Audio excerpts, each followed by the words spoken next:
কথা ছিল উন্নত চিকিৎসার জন্য আর বিদেশ যেতে হবে না, বিশ্বমানের সেবা মিলবে বঙ্গবন্ধু সুপার স্পেশালাইজড হাসপাতালে। তবে উদ্বোধনের ১.৫ বছর পরেও সেই স্বপ্ন কাগজ কলমে। নিয়োগে অনিয়ম সহ নানা সংকটে ঘুরপাক খাচ্ছে এই হাসপাতাল। অলস পড়ে থেকে নষ্ট হওয়ার ঝুঁকিতে আইসিইউ, ল্যাব ও অপারেশন থিয়েটার সহ প্রায় ৫০০ কোটি টাকার যন্ত্রপাতি। এ বিষয়ে আলোচনা করতে রাজধানীর উত্তরা থেকে আমাদের সঙ্গে যোগ দিচ্ছেন স্বাধীনতা চিকিৎসক পরিষদের সাবেক সভাপতি অধ্যাপক ডাক্তার ইকবাল আরসলান। আপনাকে স্বাগত জানাচ্ছি ইন্ডিপেন্ডেন্ট সংবাদে।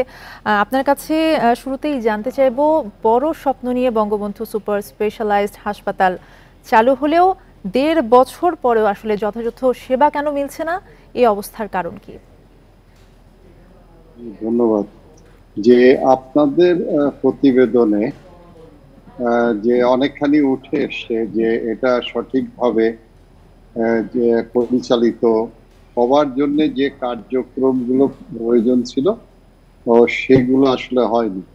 আমরা আসলে যে সবসময় যে একটা তড়ি ঘড়ি করে যে কোনো জিনিস যে উদ্বোধনের মধ্যে দিয়ে যে করে ফেললাম, এরকম একটা আপনার নীতিতে মনে হয় এখানে বিশ্বাস করি দেখেই যে আপনার এই কাজটা হয়েছে। এবং আমি মনে করি যে মাননীয় প্রধানমন্ত্রীকে আসলে ভুল বোঝানো হয়েছে, এবং ভুল বোঝানোর কারণেই যে সে সময় যে এই হাসপাতালের পরিচালনার ব্যবস্থাপনা না করেই যে আপনার উদ্বোধন করানো হয়েছে মাননীয় প্রধানমন্ত্রীকে দিয়ে, যেটা আসলে বিগত প্রশাসনের এটা অনৈতিক কাজ হয়েছে।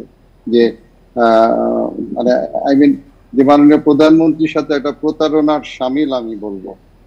তো আজকে যে এই যে স্বপ্ন নিয়ে হাসপাতালটা তৈরি করা হয়েছে, সেই স্বপ্ন বাস্তবায়ন করতে গেলে আপনার হচ্ছে আমরা আন্তর্জাতিক মানের হাসপাতাল করতে চাই, আন্তর্জাতিক মানের সেবা প্রদান করতে চাই। তাহলে পরে আমাকে এখানে আন্তর্জাতিক মানের যে ব্যবস্থাপনাটা তৈরি করতে হবে, এবং এই ব্যবস্থাপনার মধ্যে আপনার হচ্ছে যে এই হাসপাতালের ইনফ্রাস্ট্রাকচার এবং লজিস্টিক যে সমস্ত সাপ্লাই যেগুলো, সেগুলো আন্তর্জাতিক মানের হয়েছে। আপনার যারা দেখেছেন মিসবাহ তার যে প্রতিবেদনে বললেন যে আপনার চোখ ধাঁধানোর অবস্থা এবং যে সমস্ত ইনস্ট্রুমেন্ট বা যেগুলো আনা হয়েছে সেগুলো।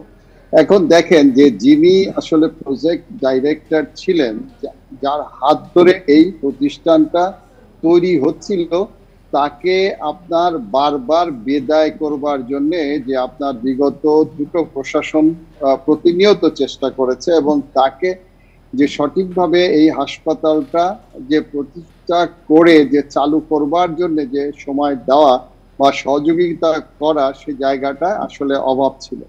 এবং আপনি দেখেন যে বিগত সময়গুলোতে যে এই বিষয়ে যদি আমি একটু জানতে চাই আপনার কাছে ডাক্তার ইকবাল, যে এত সময় পার হয়ে গেল, ১.৫ বছরের ওপর আসলে সময় পার হয়ে গেছে, এর মধ্যে কি ব্যবস্থাপনা পরিচালনা করা বা এই দায়িত্ব নেওয়া বা সবকিছু ঠিকঠাক করা কি সম্ভব হয়নি কেন?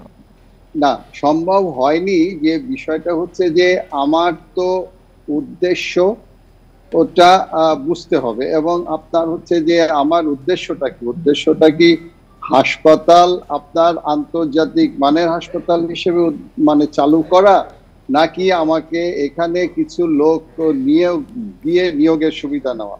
এখন কথা হচ্ছে যে এই হাসপাতালগুলোতে যে সমস্ত নিয়োগ দেওয়া হয়েছে সেগুলো আসলে কোনো মানসম্মত আপনার নিয়োগ হয়নি, এবং এই যে মানসম্মত নিয়োগ না হওয়া এবং আপনার যে সমস্ত লোকদেরকে মানে আপনার কোরিয়ার থেকে ট্রেনিং দিয়ে নিয়ে আসা হলো, তাদেরকে সেখানে আপনার পদায়ন না করা এবং জনবল নিয়োগে দুর্নীতির একটা অভিযোগ অবশ্যই আছে, এবং আরেকটা অভিযোগ আছে, সেটা হচ্ছে যে আগের যে উপাচার্য ছিলেন উনি কি কাজের থেকে প্রচারে বেশি মনোযোগী ছিলেন, এরকম একটা অভিযোগও কিন্তু আনা হয়েছে। তো আমরা দেখেছি আসলে অতীতে আপনার বঙ্গবন্ধু বিশ্ববিদ্যালয়ে যখন আপনারা প্রবেশ করেছেন গণমাধ্যমের লোকেরা, তখন তো দেখেছেন চারিদিকে মানে শুধু প্রচার আর প্রচার। যাই হোক, সে কথা না।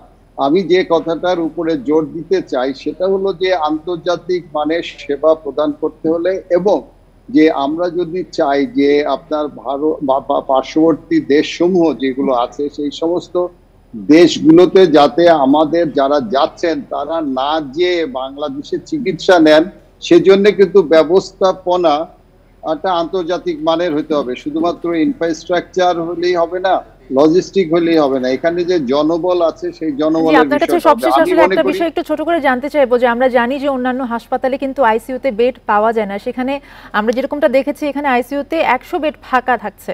সেক্ষেত্রে কি এখানে আইসিইউ বেডগুলো আসলে চালু করা সম্ভব হয় না? এখন কথা হচ্ছে যে আইসিইউ বেড চালু করতে গেলে তো আইসিইউ বেডের জন্য জনবল লাগবে, আপনার কোয়ালিফাইড যে আপনার এক্সপার্ট তাদের এখানে লাগবে, সেই নিয়োগগুলা তো আসলে হয়নি।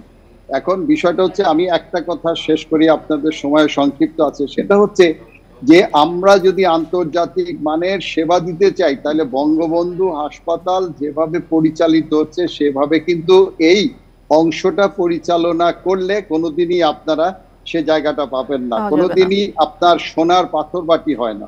আপনার আমরা আসলে সোনার পাথর বাটি বানাইতেই বেশি ব্যস্ত। বিষয়টা হচ্ছে যে আপনাকে এখানে ফুল ডেডিকেটেড যে আপনার হচ্ছে নন প্র্যাকটিসিং যে আপনার চিকিৎসক দিয়ে আপনার তাদেরকে হাই স্যালারি দিয়ে নন প্র্যাকটিসিং একটা গ্রুপ দিয়ে আপনার এই হাসপাতালটা যদি আমরা চালাই তাহলে আপনার সেভাবে চলবে। আর তা না হলে আপনার বঙ্গবন্ধু বিশ্ববিদ্যালয়ের ওই আপনার সি ব্লকের মধ্যে আর একটা জি ব্লক হিসেবে এই ব্লকটা তৈরি হবে। তা আমি মনে করি যে এটার ব্যবস্থাপনাটা একদম আলাদাভাবে আসলে যারা এখন নেতৃত্ব দিচ্ছেন বিশ্ববিদ্যালয় তারা যদি চিন্তা করেন যে না এইভাবে চালাবেন তাহলে তাদেরকে একদম আলাদা ব্যবস্থাপনা তৈরি করে এটা চালাতে হবে। ধন্যবাদ আপনাকে আপনার মূল্যবান সময় আমাদেরকে দেওয়ার জন্য।